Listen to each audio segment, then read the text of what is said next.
Hello, you. Yes, you. Let's talk.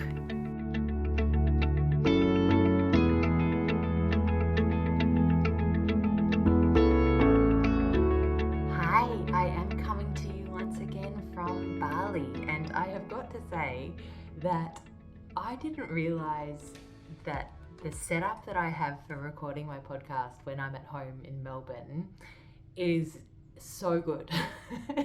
It's not very fancy at all. I literally just sit at a desk, put out the microphone, plug it into the computer, and away I go.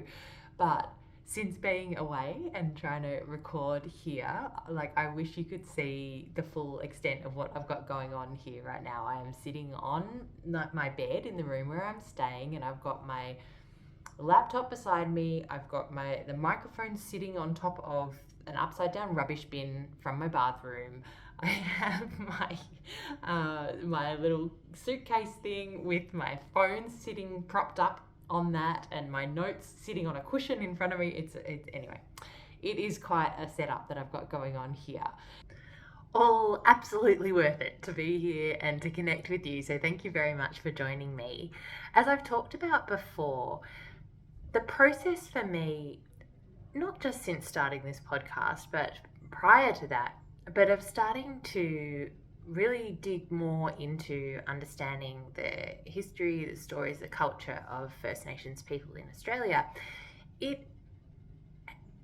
like one thing leads to another. As I ask one question, it sparks another question. I've talked about this before, and I've found that has played out while I've been here in Bali as well, because I've found myself more curious to understand the land that I'm on here and the people and the culture and the history of this place. So today I wanted to share with you a little bit about a festive season that we've been through here in Bali recently. It's 2 key dates with lots of kind of other significant dates in between and around them, but called Galungan and Kulingan days.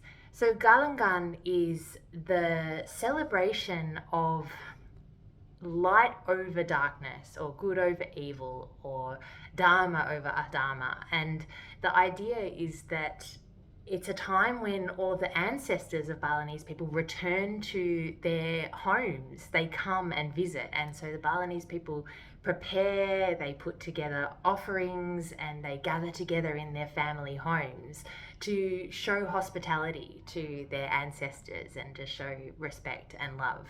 And they go to their temple and they do beautiful offerings, and then 10 days later is Kulingan Day, and that is the day when the ancestors are said to retreat once again and go back to where they were, and that's the end of the celebrations.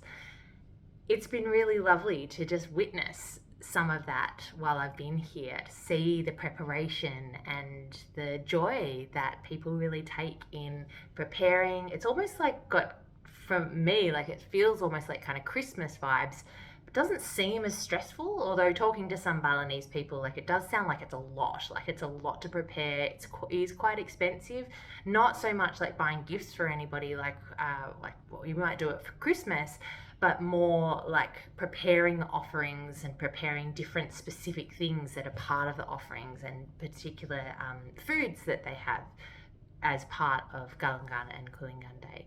So yeah, it's been really lovely to observe that, and just to get a little bit of a taste of the culture here. So we're coming up to the end of the financial year, and I don't know if that means anything to you at all. It's significant to me, or it's something that I do note, because in my business at Eve Studio, I plan according to the financial year. I wonder whether you plan according to financial year, whether you set goals for financial years, or whether you work more with a calendar year. For me, I think just from working in not-for-profit organisations and managing budgets and things like that, it was all working with the financial year. And so I kind of got used to that, sort of July to June, and I start to think of that as the beginning and the end of the year. And so I continue to do that as part of Eve. I review things at the end of the financial year. I mean, obviously, it's tax time, you have to do that to some extent. But I also set goals and I make plans around the financial year or for the financial year that's ahead. So, one of the things that I regularly am asked for from you, lovely listeners or viewers, is more information around how I do goal setting. I have shared bits and pieces in the past and in previous episodes and on my social media about how I plan my week, how I set out my time, those kinds of things. And it seems like there's a real interest in that area. And I can kind of relate to that because I know for me, for quite a long time, I was convinced that I was just really bad at time management. And every time I had a mentor in my life, it was always kind of really high up on the list of things that I wanted to ask them about. Like, how do you manage your time better? I wanted to know how to organize things, how to be more productive. And I think after a while, I really just realized that I was probably just trying to cram too much in. But I think that it's probably something that lots of us are interested in: how to use time well and how to plan things well, how to set goals and actually move towards them. And so there are times for setting goals and taking action and being really driven, motivated, go get them. And there are also times for not. And so if you are not in a time for setting goals, that's okay. Maybe you can come back to this episode another time. But I just thought, given that we are at the end of the financial year, in case that is relevant to you, that I would share with you some of the process that I go through at this time and then how it plays out through the year for me. I do actually also tend to make some plans or set some goals, more like intentions really, around the calendar year. So in January, that's the time where I've shared before about setting a sankalpa, a deep intention for the year ahead, something that's kind of like an anchor or a compass for the year. And I do often set some personal goals for the year, starting from January and going through till the end of the calendar year. I tend to do more of like my business goals in the financial year. So it doesn't really matter. We can set goals anytime. And so whether you work with the financial year or the calendar year, doesn't really matter. If this is of use to you and you feel like you're interested in how I set goals and maybe you want to take the process and see how it works for you, then let's get into it. So the first thing that I do is I start with just a big brainstorm session, like a big brain dump. It's kind of a reflection, kind of a review of everything that's been. But I'm not too specific or careful about it. It's really just what's on my mind about all these different aspects of my business or my life in this time. And so what I do is I usually get some kind of big paper thing going on. So it might be I get a big roll of paper or some butcher's paper, or I have like a massive notebook, like an A3 notebook. I open that out and I note down different domains.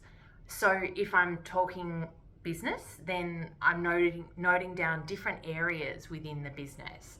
And if I'm talking life, then I'm thinking about different domains within my personal life. And sometimes I do a bit of a mix of both. Again, I'm not too kind of fussy about it. It's what is present for me, what's something I want to reflect on, want to make plans for, set some goals for. That's what I do. So I'll give you some examples though. So if you were talking about doing this in a business context, some of those domains, those different areas could be things like leadership, like operations, finances, team and culture, promotions and marketing. And so you could have those set as your different domains that become prompts for you to reflect on. If you're more thinking about it from a personal point of view, just your life, you can think about different life domains. So for me, some of those would be health and well-being, love and relationships. I'd think about home, my home life, money, spiritual practice, spiritual life, creativity. And I might even just come up with a few things that are specific to what's going on for me at that particular time. So for me, I might also have the podcast as something that I want to reflect on, or maybe if I have got some particular goals that I have been working on, so, or things, different projects on the go, then I might jot those down as well. So I think it's good to have some sort of consistency each time that you do this, that you come back to the same sort of set of areas. But also, I like to keep it flexible enough that if different things pop up, that I can incorporate those in as well. So I start off by writing all of those down and giving them some space. So coming back to my massive piece of paper, I will write one of those domains down, down, and leave lots of room around it.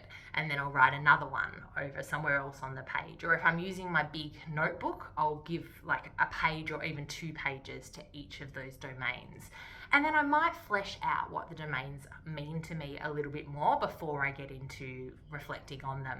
So for example, if I have leadership as one of my business domains, then I might just have, coming out from that word leadership, I might have other words like vision, values, communications, me, knowing that I'm the leader of this business, and I'll reflect on me, me as the leader, me in leadership. Where are we going? Do people know? Those sorts of questions, those sorts of things, just to guide my thinking and spark some reflection for me. So once I've done that, I've got each of the domains written down, maybe a few little extra prompts around them, then I want to just take the time to just reflect on whatever comes up. When I look at that word, what shows up for me? And I usually will do this where I'll spend time on each one separately. So I'll start with one rather than just kind of a complete brainstorm across all of them at once. I'll go, okay, so health and well-being in my personal life, and I'll spend some time really thinking through that, feeling into how that is for me and jotting that down. And then I might pause, go for a cup of tea, come back, and then have a look at the next one, maybe my home life, and then do the same thing. And what I'll do is just write down whatever comes to mind.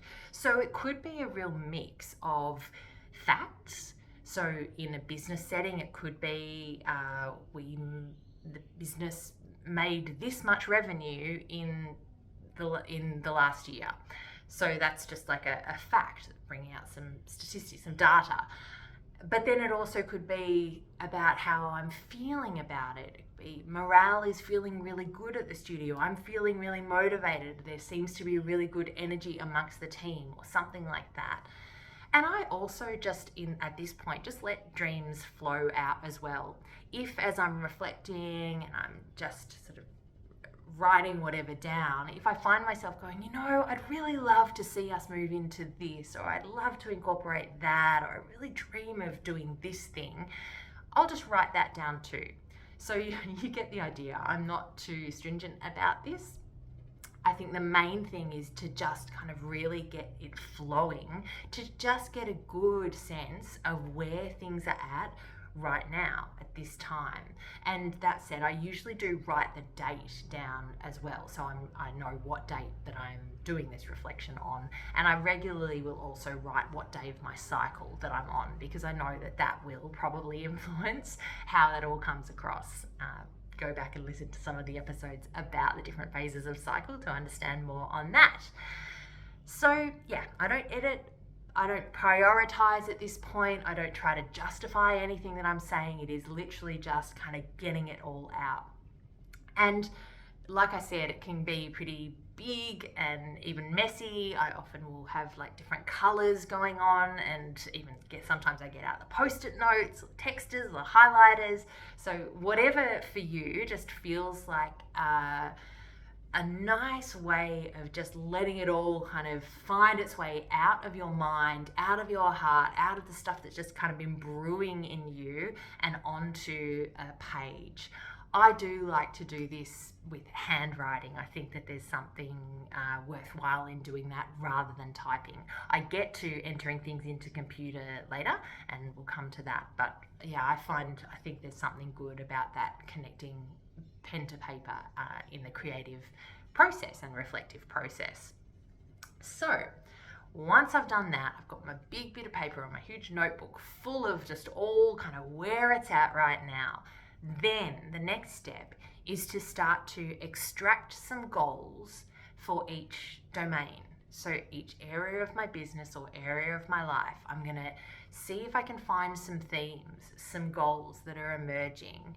And they might be written down, or they might just come to me as I look at where things are at. And I will tend to write maybe 2 or 3 goals for each domain. And sometimes it'll be less. And it's possible that there'll be some domains that I'll just go, you know what, right now, I don't have a goal there. I'm just going to let that simmer away as it is for now. And that's okay. So it's also good to remember that you don't have to include everything at this point. So you might have, in the big blur of writing down all the things that you're thinking and feeling, you might have expressed some different dreams, ideas. It's okay if they don't actually make it into the goals that you are now starting to write down. It's okay that they're just sitting there. Maybe they're there for another time. And just by having them down on the piece of paper, you've got them recorded, so you can always come back to them later. So when you're writing your goals, I'm not going to get into explaining SMART goals. I'm sure that you're familiar with SMART goals, and if you're not, you can go and Google them, and there's some questions for sure around whether SMART goals are really the be-all and end-all of goals. But I do think that it's important for us to make our goals clear enough that you know what it is that you're aiming for, and clear enough that you really can gather a sense of how it would feel to achieve it. And you want to have it so clear that, yeah, you know when you're making progress towards it, and you know when you've achieved it. So whatever you need to do to make sure that it's that clear, do that. And that might be following the process of SMART, the SMART goals, or it might just be that you write down whatever comes to mind, the goals as they are, and then just do a little check. Is that clear enough? Will I know when I've actually got there? Or how will I know if I've made progress towards it? Because that's a really important part of this process, which we'll get to shortly. It's almost like when you are using a GPS system or Google Maps, and you want to put in, you need an address to put in, so that then you can work out, or it will help you work out, like how you're going to get there and how long that might take. So you need something that's clear enough that you can kind of go, that's the destination, and then from there you work out the steps to actually make it there. So for example, you're not going to put something like make more money or get into a better morning routine. You want to be more clear than that, more specific than that. So, for example, you might have, I'm going to pay off my $5,000 tax debt by the 30th of September, for example. Or I'm going to drink 2 glasses of water every morning. Now that one is a bit of a different one in a way, because in some ways it's like you will reach your goal tomorrow and you'll probably fall off your goal a few days later, and then hopefully you'll get back on track. So it's not actually a goal that you're necessarily going to build towards. It's really just a commitment to do something, and the doing of it kind of is the goal in itself. And so I again, I'm not too fussy with it, and I'm more than happy to have things like that written down, because I want to have some accountability around it. I want it to be there, something that I come back and check in with myself. Am I still doing that?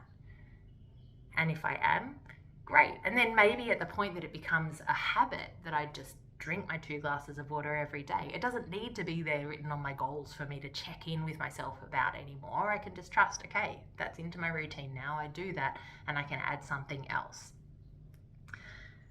it might be something like, I'm going to run 10 kilometers at that fun run event on that specific date. And then okay, if I need to run 10Ks by then these are the steps that I'm going to need to take, and we'll talk about that in a sec. Although, is it just me? It's definitely not just me. But have you been there maybe where you've done something like that, said I'm going to run the 10K at that event, and signed up for that event even as motivation, and then like the night before that event been like, oh my gosh, I actually have done zero training. And if you are someone like me, you get up and you force yourself to run the event anyway. Or maybe you just go, stuff it, I'm just going to let the money that I paid for the event go, not worry about it, I'm just going to sleep in tomorrow and pretend it never happened. Put it on the next goal list. But yes, just to say again, like, there is something really powerful in being quite clear about the things that you're setting out to achieve. I remember back when I first opened Eve, I put all my savings into it, and I ended up in the process of opening over the first little while. I had like a couple of credit cards maxed out. I had borrowed some money from a friend. I had borrowed some money from my mum's partner. And I had a very present sense all the time of a goal to pay off all this debt, to get debt free.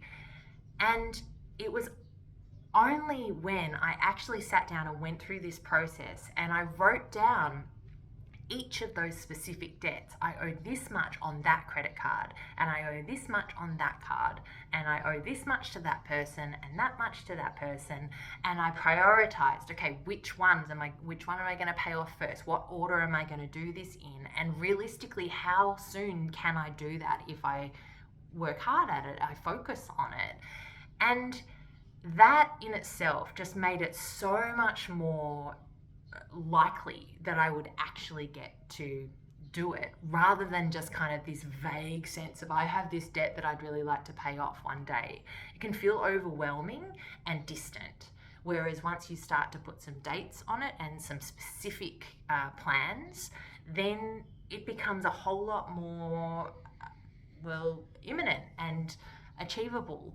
And also, when you get to the point where you're coming back to check, how am I going with that thing? It's such an amazing sense of satisfaction to know for sure that you have achieved that, or that you are halfway there, or that you've taken the first couple of steps, or whatever it is, to feel like you're making progress. So yeah, you want to be super clear so that you can actually follow through with these goals.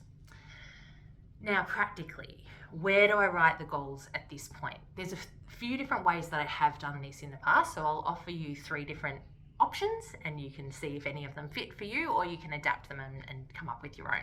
So the first one is where I do it on paper. So I'd actually do it pretty similarly to how I've just done this reflection process. And if I've left enough room, I might even just keep it on the same paper.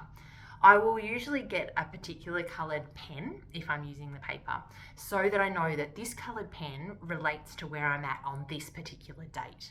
And so I will set the goals there. I'll write them out near their relevant domain, and I'll leave more space. There needs to be more space, because just doing this little session on this day is not the end of the process. So you need to leave more space.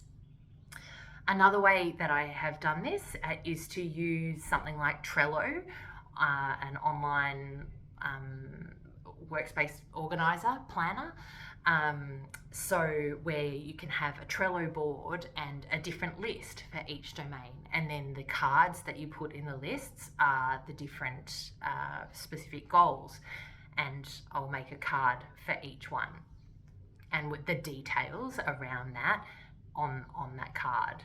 So if you're a Trello kind of person, or Asana, or Monday, or any of those planning software things, you might like to do it that way. Another way that I like to do it is just using a spreadsheet. And again, I will just put in the different domains, and then under each domain, the 2 or 3 goals. And whichever method that you're going to use, paper, something like Trello, something like a spreadsheet, you want to have the domains, a clear goal, as I talked about before, clear enough that it makes sense, you know when you're on your way, you know when you got there, and a first step. And ideally, it's a small enough step that you can take it today or this week.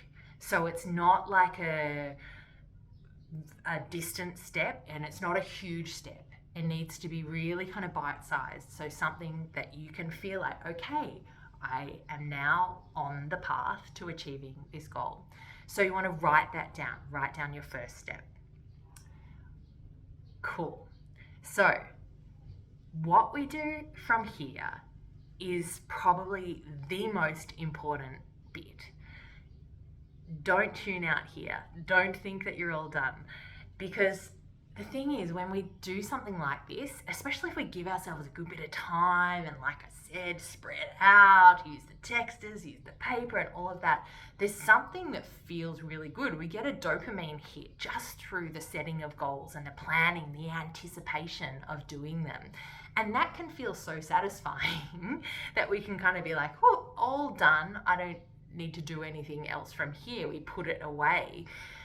But really, this process is worthless, or maybe not completely worthless, but it is certainly not fulfilling all that it can be if we don't then go and do something with it. So it's what we do next that really matters. It's like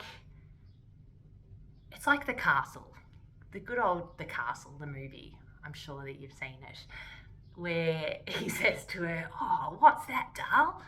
And she's like, ice cream. And he's like, oh, but what have you done with it? She's like, scooped it out of the punnet. Do you like my castle accents? I'm not sure why I'm going to the castle, but I think it is relevant. The thing that I'm saying here is that you need to scoop your goals out of the punnet. It's not enough to just have this piece of paper, this Trello board, this spreadsheet with the goals written down. It's about what you do with it that really makes a difference. So here are the next steps. You're going to put dates into your diary as appointments to review what you've set. So to review these goals and the progress that you've made. Now, the way I do this, I tend to do a pretty thorough review once a quarter. So again, where I'll allocate half a day or a good chunk of time where I can just really go through, almost like do this whole process again.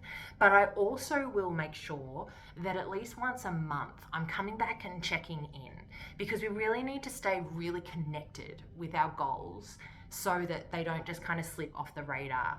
So it could be worthwhile doing something like actually writing them down, put them up on your wall, put them on your desktop or somewhere that you're going to see them really regularly. And I'm sure that there's lots that supports the value in doing that. But also have this set dates that you come back and you check in really deliberately, intentionally, as part of your business or life plan. So at that point, you want to come back, read through them, reflect on them, adjust them if need be. So they don't have to stay the same. And it's possible that you will come back and you'll be like, whew, I achieved that goal already. I set out to achieve it in 3 months and I've already achieved it in 1 month. So you might actually then extend the goal. You might go, I want to aim higher. I want to, see what else I can do within that area, that domain. Or it might just be the satisfaction of going, done, move on. Now I'll focus on the other areas. Or sometimes it might be, you know what, I think I was probably shooting a little bit far for that one, and I might want to revise that down a little bit to something that's just that bit more achievable and realistic. And it's possible that you might come back and go, you know what, that goal is coming off the list. I'm just going to scrap it completely.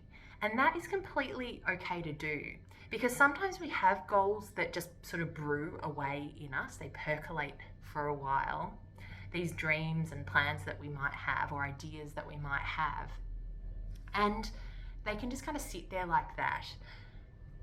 And it's only at the point when we actually do something as concrete as writing them down and putting some sort of timeline on them, some sort of steps towards them, that it becomes evident that actually, no, I was being unrealistic about that. Or no, it actually doesn't matter to me as much as I thought it did.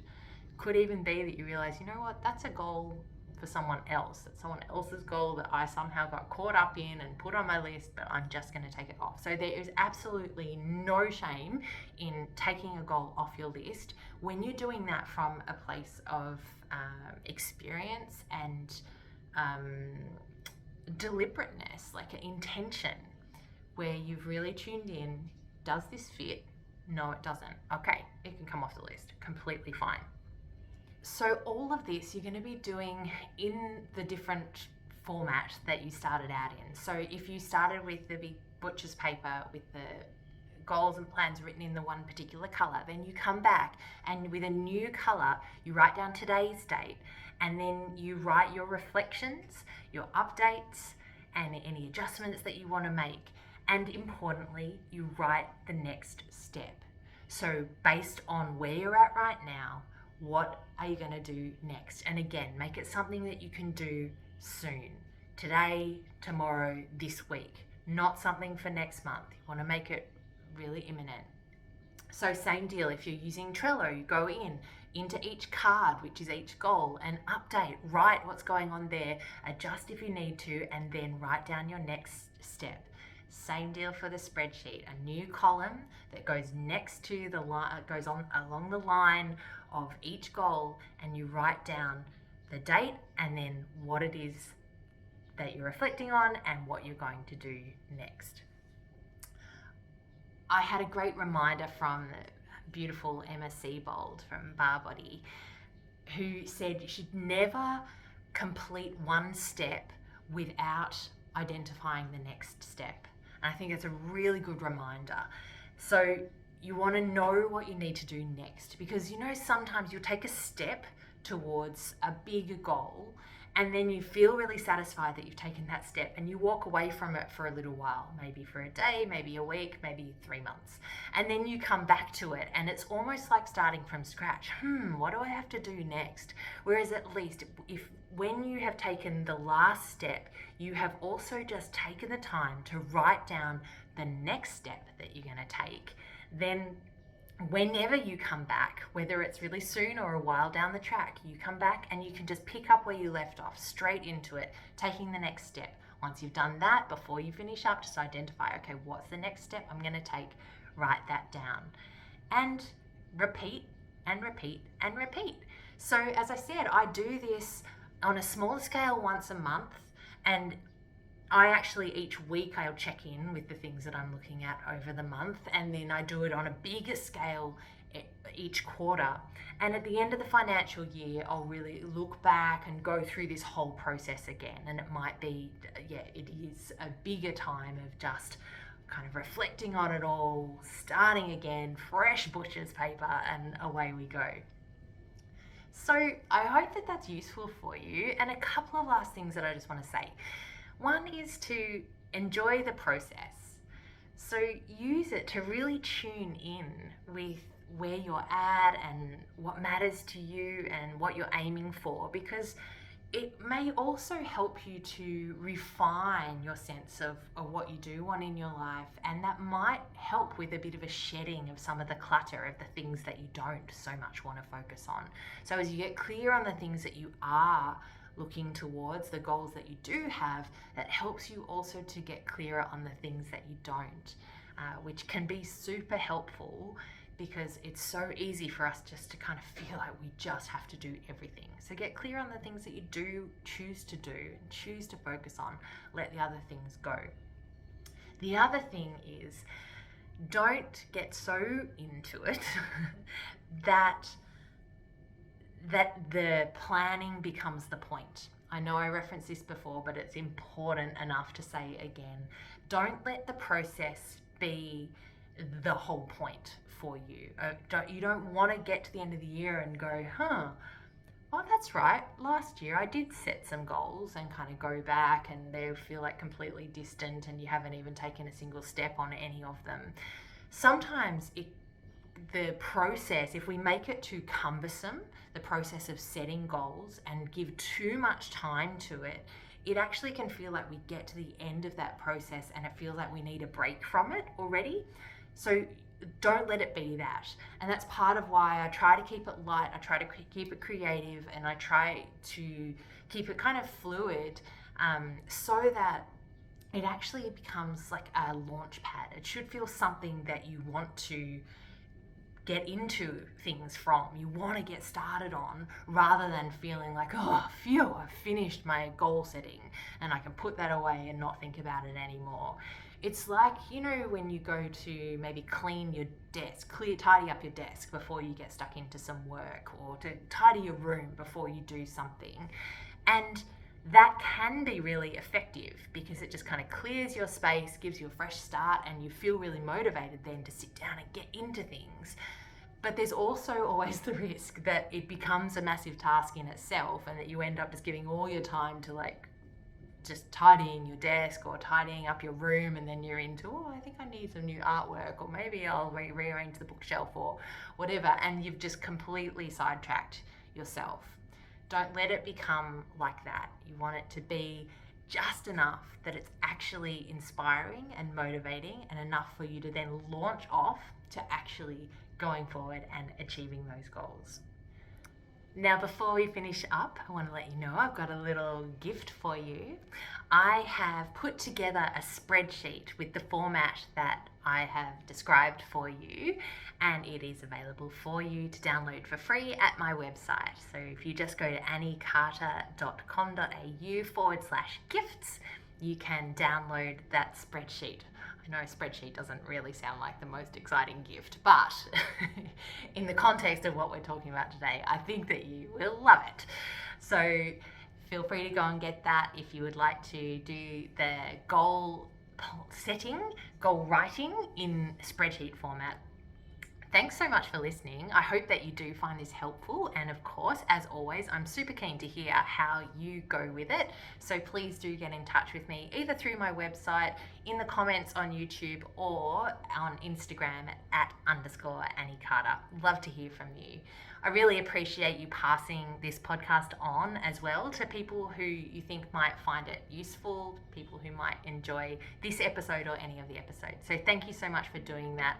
I appreciate that. Okay, looking forward to chatting with you again soon. Lots of love.